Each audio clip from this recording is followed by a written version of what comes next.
Palaso bamukutte, Palaso Mayanja bamukutte abapoliisi.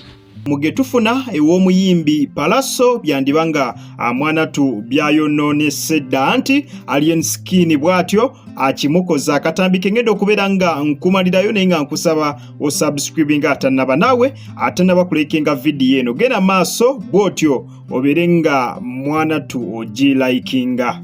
Palaso bamukutte, Palaso Mayanja bamukutte abapoliisi kubanga batamiivu bwe baweereza okumukwata. Palaso nadduka. Naye muganda wange Palaso mpuliriza bulungi. Todduka. Don't hide. Sawa za kakati tuyambe. Njagala oduumira abaana bonna all over Uganda. Naffe tugenda kwongerako be tumanyi ne influence yaffe. Njagala we bakwatira wonna. Njagala tuoche poliisi zonna. Because police yagano kuwa justice Palaso. Palaso police yagano kuwa justice. Njagala tuoche police okuva eggulu, okudde Busia, okudde Ajumani, Lakanga, okudde Gaba, Kabalagala, Kibuli, CID offices zonna tuzooche. Palaso njagala okola omulimu ogwo gumu. Sawa za kakati kudduka no beera mu meeting ghetto zonna. Zona's getting ready go ku ground. Naffe leka tukubira abaana baffe betumanya abali ku ground mu Uganda. Kubanga we bakwatirako bwe bati Palaso njagala tuoche buli police because police yagano kuwa justice. Police yagano kuwa justice kati na Reiso yali mu kunoonya. Nze yasoko kuwa information ye ennaku 3 emabega tibali mu kunoonya. Information inagifuna wano. Baji mpo wano wenyini najifuna. Njirina. Ne muganda wange don't worry. Oshitegera amakomera wagali mu Palaso you a real definition of a real bad omuntu ali gangster waddala real vako Alien Skin. Those are fake gangsters. Those are TikTok gangsters. You are the definition of a real gangster. Abo tebakumanyi boy. Todduka. Oshitegera. Naye nyambe ekintu kimu njagala otereze ground wana abaana balekenga buli omu tubulire owetaagisa akasente tubateeremu kasente bakwatira bwe bati poliisi wekwatira ne twogera tutandikira okwocha poliisi zonna all over Uganda kyenjagala tukole operation gye tugenda okukola twagala tulabise na Reiso because na Reiso yaleta project ya Alien Skin yali behind Alien Skin bana abakunoonya na Reiso si Alien Skin yakunoonya okitegeera kubanga bajja kulwanyisa Kyagulanyi naye na Reiso kati mutuyambe mukwate ku Palaso mulabe. Palaso tegeka ground. Anti kale ebigambo byo bingi buli omu avaayo okubeera nga awa Palaso amagezi abamu bamugamba yeweeye eri poliisi ate abalala bamugamba asigale nga mwanatu yeekwese. Gwe Palaso mu amagezi ki asigale nga yeekwese oba yeweeyo bamukwate erinnya lyongere okuyitimuka? Genda maaso bere nga otuwa endowooza mu comment section. Ka video kabadde kawanvu mubadde mukona ebigambo ebivoola naye nsalawo imbiteme so sigenda kwongerezaako kirala kyonna. Koziko Palaso gwe bali mugamba nti yeekwese atwamulabyeko omusajja mu ggwanga mwali abalala badde bagamba mbu yafulumye n'eggwanga mbu yadduse yatidde ekiyinza okuddirira. Omusajja mwali mu ggwanga waliwo n'akatambi akakafuluma ngali ne King Sir ali mu wamajja mu ngeri y'okumwebaza okubeera nga ekimenke yakituuzizza nniya. Kakati ekankuwa akatambi tubeere nga tweyongera mu maaso okalabeko omusajja mwali nnyo mu ggwanga era bibagamba nti poliisi emunoonya yagamba tewali annoonya mwe waka gye ndi.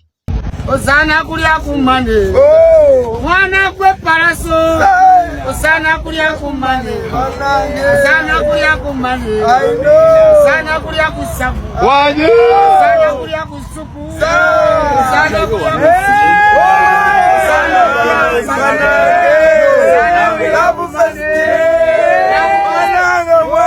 no kansubira omukulu omwerabiddeko oyo gwe bagamba nti yeekwese akatambi kafulumye nga mu ggwanga mwali nnyo nga ne King Saha ali mu kubeera nga amwewera ku ssente yeeriireko oluvannyuma lw'obbakolera omulimu ogw'okubeera nga Alien Skin yamukakkanyiza dda. Kankongera akatambi akalala.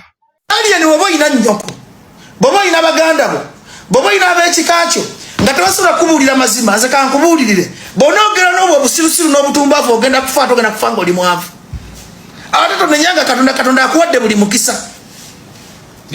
Katonda awadde Alien Skin buli mukisa. Toddangeyo ng'obonaabona n'ensinga ozunga ne bw'oliba mu ntaana ne bw'oliba wafa obusirusiru bwo. Yegwe muyimbi Katonda gw'asinza okuwa omukisa kuba tumanyi kuyimba.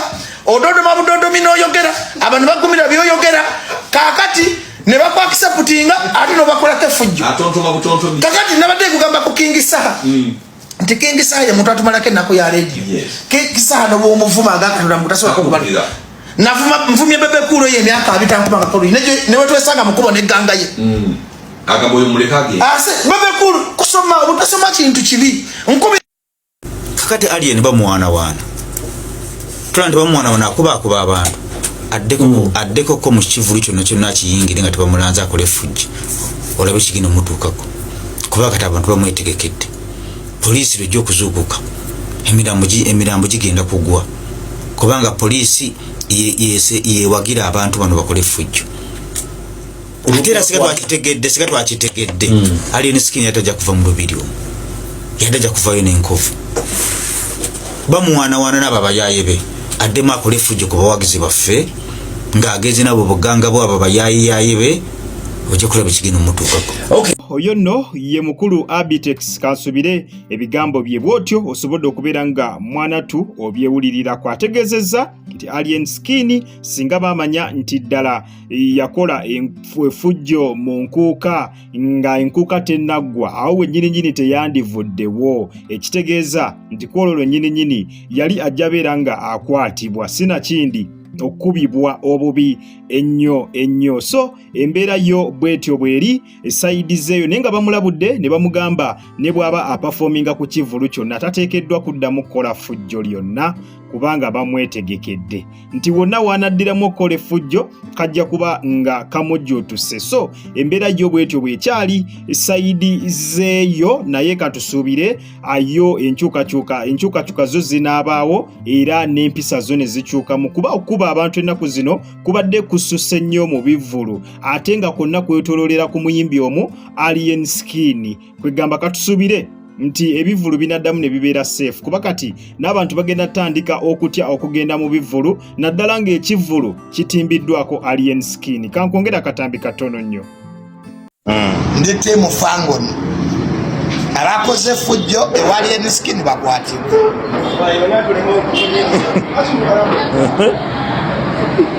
Palaso n'abakoze effujjo ewa Alien Skin bakwatibwa.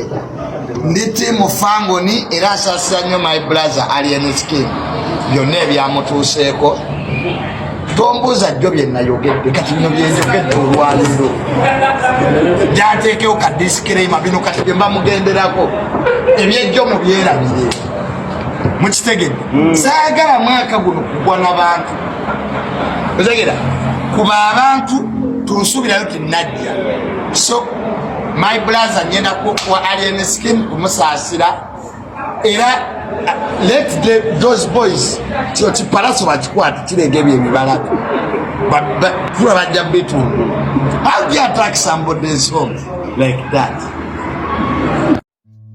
Buterevu nnyo kyova olaba abantu tebakyesiga muntu muganda. Omuntu yenna omuganda muzibu nnyo wakubeera nga yeesigika. Mwebali abeesigika naye n'abaganda abaddaladdala betumanyi abakyukakyuka ng'embeera y'obudde nabo bayitirivu nnyo nga bw'okiwulira era batuukiriza ebigambibwa nti ddala abaganda tuli bali bankwe. Omukulu nga Tamale Mirundi Junior olugero olwo alutuukiriza ebyo batera okugereesa nti abaganda tuli bali bankwe. Omukulu olugero olwo alutuukiriza ebyaddala. We twogerera Tamale Mirundi Junior yasaze dda eddiiro.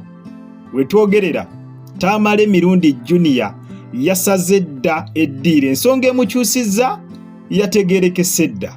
Mu vidiyo eyo mu background waliwo omukyala Jennifer Full Figure n'abalala babadde bangi babadde balinako ku church emu gye bakola ki gye balaga. Jjukire mabegako Full Figure ne Tamale Mirundi Junior bavaayo ne batandika okubeera nga bakwatagana kwegamba ne batereeza embeera yonna ey'okuwaanyisiganya ebigambo eyaliwo ne bafuuka bamukwano. Kyali kikoleddwako emabega neera ne baddamu ne beeyisaamu eggaali. Kakati ne ku luno beeterezezza kati ba mikwano banfanfe ennyo nga bw'okiwulira. Kakati tubadde mu mbeera eno yonna nga Full Figure side gye tuliko ffenna gyaliko ffenna tugimanyi ye yaani ye ya Alien Skin, ate nga ye Tamale Mirundi Junior ali ku side eya Palaso era abadde avuma nnyo Alien Skin. Video bulijjo nzibazannyira wano ng'omukulu aweereza Alien Skin ebigambo biri ebikambwe ng'era ali mu kimu nti buli kye bamukoze kyamugwanidde, buli kimu ekye kye bayonoonye basaanye bakole ki, basaanye babeere nga bakyonoona. Kakati amakya ga leero omukulu asaze eddiiro, tetumanyi kikyamwogudde naye bw'olabawo omukyala nga Jennifer Full Figure definitely omanyirawo ki ekimwogudde. Teweetagana kwebuuza lwaki akyuse, omanya birimuko ku ssente mpozi n'akalimi okuva mu bagagga abalina ssente nga Bahaja Miss Kigundu asobola okuvayo n'amumatiza n'amugamba gundi oli musajja waffe, oteekeddwa okubeera ng'okola otya, oteekeddwa okubeera ng'odda ku sayidi ye. Awo naye abatalina kyakkola kuba bo abawuliriramu nnyo. Junior awulirira mu bantu abagagga, ekyo nammwe mukimanyi bulungi nnyo. Kakati we twogerera ye yasaze dda eddiiro era ng'ali ttiimu Alien Skin ge tutegeddeko nti essaawa yonna era atwalibwa ku Fangoni asisinkane omukulu yennyini Kabwejumbira Alien Skin mbwabeere nga amwetondera n'omwetondera bulijjo byakola ki, bulijjo byamuyisaamu eggaali. Naye nga mazima ddala kituufu wadde kuyimirira ku mazima naye kiba kirungi nnyo mu bulamu bw'ensi eno ne tubeererawo nnyo mikwano gyaffe egyo egitubeereddewo naffe nga tulina obwetaavu obumu. Ajjukira bulungi nti omukulu ono muzeeyi we yali yakafa, omugenzi Tamale Mirundi Senior yagenda ku Fangoni Forest era ekiwubalo kyonna gye kyamuggwerako ne bamubudaabuda ne babeera naye ate ne wajja wagwawo n'essaga endala eya famire we bali mu meeting, famire n'egoba Junior mu kika era yaddukira ku Fangoni ne bamuyirawo omubiri. Alien Skin n'abaana be ne bamuyirawo omubiri. Naate we bakwata Alien Skin ebiseera ebyo omukulu n'atabuka. Junior n'atabuka n'avuma Alien Skin n'agamba Alien Skin kyamugwanidde, byonna n'abikola ki, byonna n'abyogera bwe bityo ne biggwayo. Naye ng'ate omuntu oli gwayogerera yali amubeereddewo.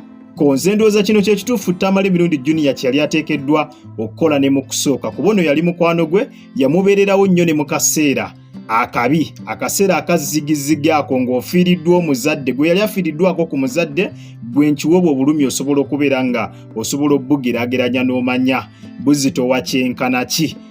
Kakati omukulu abadde ddala asaanidde okubeera nga addayo eri ku Fangoni kuba mikwano gye era baali bamubeereddewo. Era okuvaayo nze ndaba yali yakola nsobi kubanga bamubeererawo, ate omuntu akubeereddewo naawe obeera osaana n'omubeererawo. So embeera yo bwetyo bwekyali y'omukulu Tamale Mirundi Junior yasaze dda eddiiro. We twogerera ali ttiimu Alien Skin era leero waayisa mu Palaso eggaali ttiimu Palaso temunyiiga era temuyomba. Kale nkusaba osubscribing atanaba naawe atanaba kulekinga video eno, genda maaso bw'otyo obeere nga mwana tu ogiraikinga. Kale mubeere bulungi, mweraba.